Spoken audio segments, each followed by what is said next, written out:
Hello friends, welcome to my YouTube channel NK academy. Friends, हम उसी concept को आगे बढ़ाते हुए हम एक नेक्स्ट पार्ट पर बात करेंगे। पिछले वीडियोस में मैंने क्या सीखा था कि हमारे पास कुछ एन व्यक्ति हैं, उनको हम इन अ रो में यानी एक पंक्ति में किस तरह से कितने प्रकार से हम व्यवस्थित कर सकते हैं, उनको कितने प्रकार से बिठा सकते हैं किसी भी रो में। यहां पर बात हुई थी मैंने कि एक ये रो है, इसमें हम एन व्यक्तियों को कितने प्रकार से बिठा सकते हैं। उसी टॉपिक को आगे बढ़ाते हुए, उसी कॉन्सेप्ट को आगे बढ़ाते हुए दो प्रकार से आप बिठा सकते हैं, ये बात मैंने बताई थी। तो आज हम उसी पर ले लेते हैं इन अ राउंड टेबल कि इन अ राउंड टेबल एक गोल मेज पर एन लोगों को कितने प्रकार से बिठाया जा सकता है। देखिएगा, वीडियो स्टार्ट करने से पहले आपसे एक रिक्वेस्ट है कि अगर आपको वीडियो पसंद आए, अच्छा लगे, आपके लिए हेल्पफुल रहे तो प्लीज लाइक कीजिएगा, सब्सक्राइब कीजिएगा और कमेंट कर आप मुझे बताइएगा कि आपको वीडियो कैसा लगा, ताकि उसमें कोई गलती होती है तो आप मुझे बताइए, ताकि उसमें मैं सुधार करके आपको अच्छे से अच्छा वीडियो प्रोवाइड कर सकूं। ठीक है, चलिए बात करते हैं। हमारा कॉन्सेप्ट क्या था, जो पिछला वाला कॉन्सेप्ट था उसमें क्या था कि रो में कितने प्रकार से बिठा सकते हैं। जैसे मान लिया, यहाँ पर कॉन्सेप्ट समझिएगा, इसमें और उसमें अंतर क्या है। ये एक राउंड टेबल है और ये एक रो। जब हम एन व्यक्तियों को रो में बिठाते हैं, जैसे मान लिया एक व्यक्ति ये है, ये है, ये है और ये, अगर मैं इसकी पोजीशन देखूंगा, इसमें कुछ व्यक्ति बिठा लेते हैं, ये और ये, पहला, दूसरा, तीसरा, चौथा, पांचवा, इस तरह से 1 2 3 4। जब हम पूछेंगे तो वो क्या कहेगा, जैसे मान लिया यहाँ पर मैं दूसरे वाले व्यक्ति की पोजीशन फाइंड आउट करूंगा या पूछूंगा उससे, रो वाले की बात कर रहा हूं अभी। जब दूसरे व्यक्ति की पोजीशन देखूंगा तो वो या तो कहेगा कि मैं पहले और तीसरे वाले के बीच में बैठा हुआ हूं, या चौथे के बाईं तरफ दूसरा हूं, ठीक है, या इधर से कहेगा कि मैं बाईं तरफ से दूसरे स्थान पर बैठा हुआ हूं। ठीक है, लेकिन जब हम राउंड टेबल पर बैठे व्यक्तियों की बात करते हैं तो यहां पर क्या होता है कि दो तरफ आपके पोल्स दिख रहे हैं, ठीक है, यानी लेफ्ट और राइट वाले, लेकिन यहां पर कोई भी ध्रुव इस तरह के नहीं दिख रहे हैं, लेफ्ट और राइट आपकी कोई भी पोजीशन का पता नहीं लग पा रहा है। तो यहां पर इसमें क्या करते हैं कि जैसे आप अगर पहले व्यक्ति की पोजीशन आप अगर पूछेंगे, पता करेंगे, तो वो क्या कहेगा कि या तो मैं 4 के सामने बैठा हुआ हूं, या 5 और 2 के बीच में बैठा हुआ हूं, या 3 के बगल में दूसरा बैठा हुआ हूं। ठीक है, इस तरह से कहेगा वो।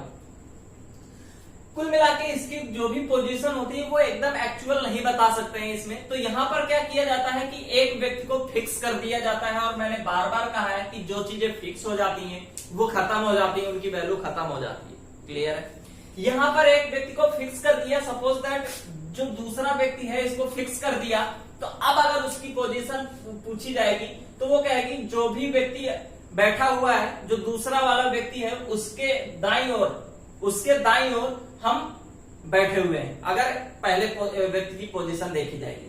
तो यहां पर क्या होता है कि हम हमेशा एक व्यक्ति को फिक्स कर लेते हैं, और जो चीज फिक्स हो जाती है वो खत्म हो जाती है, मैंने बार बार कहा है।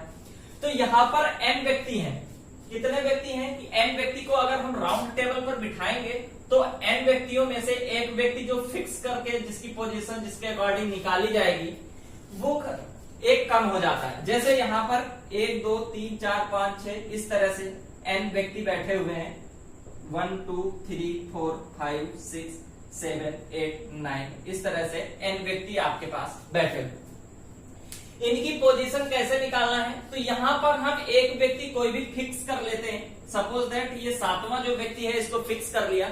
अब इसके अकॉर्डिंग जिस भी कैंडिडेट की, जिस भी व्यक्ति की पोजीशन आपको निकालनी है आप आसानी से बता सकते हैं। क्लियर, तो यहां पर एक व्यक्ति फिक्स कर दिया जाता है और वही व्यक्ति टोटल में से एक कम हो जाता है, क्योंकि उसकी वैल्यू खत्म हो जाती है। तो जो भी इसको अरेंज करने के राउंड टेबल पर एन व्यक्तियों को राउंड टेबल पर बिठाने के टोटल तरीके होंगे। टोटल एन व्यक्ति थे, एन में से एक फिक्स वाला घटा देते हैं n-1 और उसका फैक्टोरियल, इसलिए एक कम हो जाता है। लेकिन रो में क्या होता है कि जितने व्यक्ति होते हैं बिठा दिए जाते हैं सीधे। जैसे आपके पास 6 व्यक्ति हैं तो 6 फैक्टोरियल तरीके से रो में बिठाया जा सकता है, जबकि 6 व्यक्तियों को राउंड टेबल पर फैक्टोरियल 5 तरीके से बिठाया जा सकता है। ठीक है, यहां पर समझते हैं, एक क्वेश्चन आपको दे रखा है, how many ways to seated 6 people on a round table, यानी कि 6 व्यक्तियों को एक गोल मेज पर कितने प्रकार से बिठाया जा सकता है, कितने प्रकार से उनको बिठाया जा सकता है। तो हमारे पास एक ही राउंड टेबल है, इसमें 6 लोग बैठे हुए हैं, 1 2 3 4 5 6। अब हम अगर देखेंगे कि इनको बिठाने के तरीके क्या होंगे, अगर हम इनको अरेंज करेंगे। और दूसरी चीज यहाँ पर एंटी क्लॉकवाइज और क्लॉकवाइज अगर आप डिफरेंट, क्योंकि यहाँ पर अगर आप पोजीशन इस तरह से देखेंगे और इस तरह से अगर आप देखेंगे पोजीशन, तो दोनों की अलग अलग पोजीशन आती है।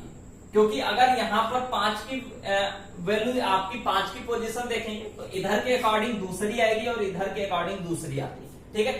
तो यहाँ पर 6 लोगों को एक राउंड टेबल पर बिठाने के तरीके क्या होंगे, n-1 फैक्टोरियल, n की वैल्यू कितनी है 6, तो यहाँ पर आ जाएगा आपका 6-1 फैक्टोरियल यानी कि 5 फैक्टोरियल, और 5 फैक्टोरियल की वैल्यू होती है 120। यानी कि हम 6 व्यक्तियों को 120 प्रकार से एक राउंड टेबल गोल मेज पर बिठा सकते हैं, ठीक है। यहां तक समझ में आया, आई होप समझ आ गया होगा। वीडियो आपका अच्छा लगे, आपको अच्छा लगे प्लीज लाइक कीजिएगा, सब्सक्राइब कीजिए और शेयर कीजिएगा, ठीक है। आगे बढ़ते हैं, इसी को थोड़ा सा अगला कॉन्सेप्ट देख लेते हैं। इस पर बेस्ड हम कुछ न्यूमेरिकल्स देखें, जब हम एक्सरसाइज क्लासेस कराएंगे तो उसमें हम इस तरह से जो भी आपके प्रीवियस एग्जाम में जो भी क्वेश्चन पूछे गए हैं उस पर मैं क्वेश्चन कराऊंगा, ठीक है। तो यहाँ पर बने रहेगा, आपको वीडियो छोटा रहेगा, पूरा बिना स्किप किए पूरा लास्ट तक देखिएगा, ठीक है। अब हम आगे बढ़ते हैं, चलिए स्टार्ट करते हैं। ये किस तरह से पूछ रहा है कि इन अ राउंड टेबल में, मैंने इससे पहले बात की जब एंटी क्लॉकवाइज और क्लॉकवाइज डिफरेंट होते हैं। जैसे अगर आप एक राउंड टेबल पर किसी को बिठाते हैं तो मैंने आपको बताया था कि अगर आप क्लॉकवाइज देखेंगे और एंटी क्लॉकवाइज देखेंगे तो एक दूसरे की वैल्यू आप अलग आती थी। जब आप इधर से उसकी पोजीशन देखते थे तो अलग आती थी, इधर से देखते थे तो पोजीशन अलग आती थी। लेकिन जब आप चाहे एंटी क्लॉकवाइज हो चाहे क्लॉकवाइज हो, सेम हो, तो वहां पर किस तरह से उसका कॉन्सेप्ट क्या है समझते हैं। कॉन्सेप्ट वही है, सिर्फ उसमें एक चीज हो जाती कि यहां पर रिपीट नहीं करते थे। मैंने कहा कि जैसे आप पहले वर्ड बनाते थे तो जो भी वर्ड्स उसमें रिपीट करते थे उसमें भाग देते थे, उतने से ही, उतने फैक्टोरियल से भाग देते थे। जैसे एक वर्ड है NEESHU, तो इससे जब टोटल वर्ड बनते थे तो क्या होता था, टोटल वर्ड्स का फैक्टोरियल यानी 1 2 3 4 5 6 फैक्टोरियल अपान जो भी रिपीट वर्ड कर रहे हैं आपके उनको फैक्टोरियल में अपान में लिखते थे। क्लियर है। इसी तरह से अब वो क्या कर रहा है कि दोनों साइड से, चाहे आपका एंटी क्लॉकवाइज हो चाहे क्लॉकवाइज हो, ये दोनों प्रकार से सेम हो रहा है। तो यानी दो तरीके से इसमें एक जैसे होते हैं, तो उनको 2 से भाग दे दिया जाता है, 2 फैक्टोरियल से भाग दे दिया जाता है। बस इतना सा इसमें अंतर होता है, ठीक है। देखेगा गोल मेज में बिठाने के तरीके जब एंटी क्लॉकवाइज और क्लॉकवाइज डिफरेंट हो तब, और इसमें जब सेम होते हैं तो ये क्या होता है n-1 फैक्टोरियल अपान 2 फैक्टोरियल, और 2 फैक्टोरियल की वैल्यू क्या होती है 2, तो यहां पर क्या हो जाता है 1/2 n-1 फैक्टोरियल। ये आपका कॉन्सेप्ट है जो आपको याद रखना है। इस कॉन्सेप्ट पे बेस्ड अब आप सोच रहे होंगे कि कहां कहां इस तरह से यूज होता है जहां पर क्लॉकवाइज और एंटी क्लॉकवाइज सेम होता है। यहां पर इस तरह के क्वेश्चन पूछे जाते हैं, जैसे आपको मोतियों वाले आते हैं, माला बनानी होती है तो कितने प्रकार से माला बना सकते हैं। आपके पास 100 मोती दिए गए हैं, अब उन 100 मोतियों से हम किसी माले को कितने प्रकार से पिरो सकते हैं, कितने प्रकार से हम माला बना सकते हैं। इस तरह से जैसे ये माला है, यहां से आप देख रहे होंगे कि चाहे आप इधर से माला बनाइए या इधर से माला बनाइए आपका सेम रहता है। तो क्या होता है, चाहे आप एंटी क्लॉकवाइज चलिए चाहे क्लॉकवाइज, ये दोनों चीजें सेम रहती हैं। तो उसके लिए बताया क्वेश्चन से आप समझ सकते हैं कि 10 समान मोतियों से एक हार कितनी प्रकार से गूंथा जा सकता है, ठीक है। हार वाले क्वेश्चन, माला वाले आप कितनी प्रकार से बना सकते हैं। तो यहां पर क्या होता है, इसका कॉन्सेप्ट क्या है, n की वैल्यू यहां पर कितनी है 10, और आपका कॉन्सेप्ट इसमें लगता है n-1 फैक्टोरियल। कॉन्सेप्ट क्या है 1/2 n-1 फैक्टोरियल। आप इसको सॉल्व करेंगे तो ये आएगा आपका 1/n-1 कितना आएगा 10-1 फैक्टोरियल, तो ये आ जाएगा आपका 9 फैक्टोरियल अपान 2। इस तरह से इसमें क्वेश्चन पूछे जाते हैं और ये आपका इंपॉर्टेंट है। इस क्वेश्चन पर बेस्ड आपका जो भी कॉन्सेप्ट है उस पर बेस्ड आपका क्वेश्चन आपका एग्जाम में पूछा जाता है और इंपॉर्टेंट है, ठीक है। इसी तरह से करते हैं और इसके 1-2 क्वेश्चन देख लेते हैं इसी संबंधित, और आपका अच्छे से क्लियर हो जाएगा, ठीक है। तो चलिए हम देखते हैं क्वेश्चन की तरफ। चलिए बात करते हैं क्वेश्चन की तरफ मूव करते हैं। क्वेश्चन क्या कह रहा है, क्वेश्चन नंबर 1 की तरफ आप देखेगा कि how many ways can 5 women and 5 main be seated in a circle. यानी वो कह रहा है कि 5 औरतों और 5 आदमी को एक सर्किल में, ठीक है, कितने प्रकार से बिठाया जा सकता है, कितने प्रकार से बिठाने के उसके कितने तरीके हो सकते हैं, ठीक है। तो अब वो क्या कह रहा है कि कोई भी कंडीशन तो नहीं है, कोई भी कंडीशन नहीं होती, तो हमारे पास टोटल व्यक्ति कितने हैं यहां पर, टोटल व्यक्ति देखिएगा, टोटल कैंडिडेट,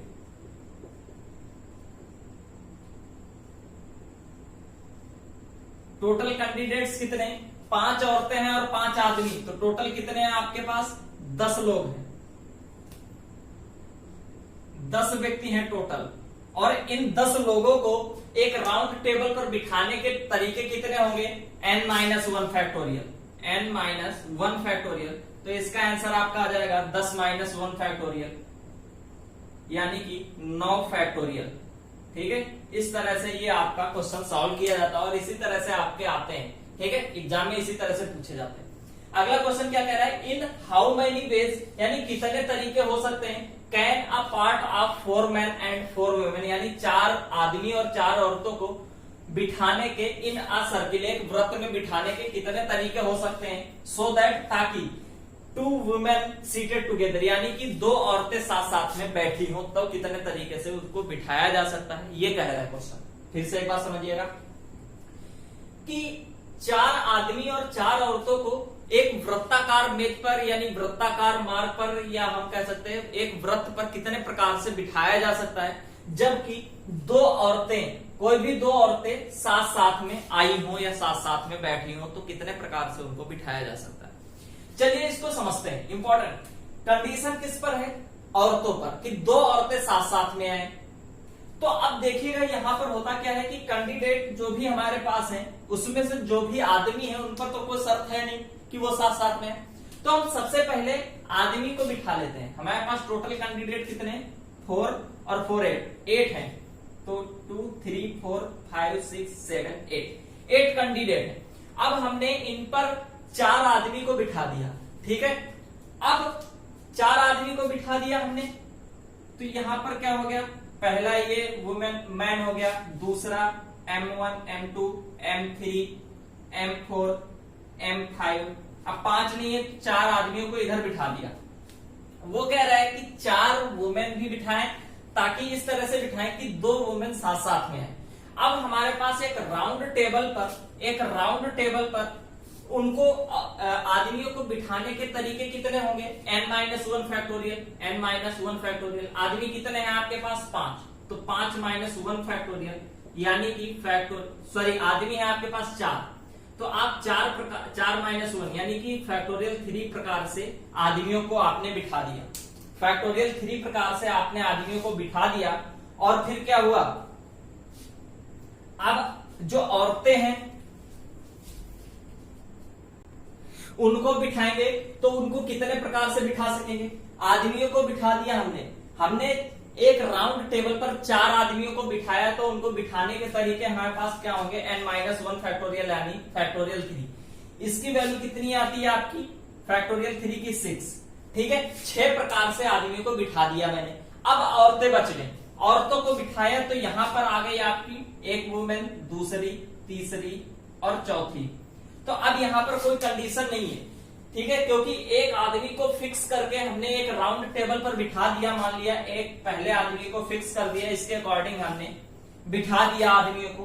अब हम अगर यहां पर, अब हमारे पास 4 औरतें हैं और 4 प्लेस हैं, तो 4 प्लेसेस पर 4 औरतों को फैक्टोरियल 4 प्रकार से हमने बिठा दिया। तो फैक्टोरियल 4 प्रकार से औरतों को बिठा दिया, वुमेन को, ठीक है। Women can be seated,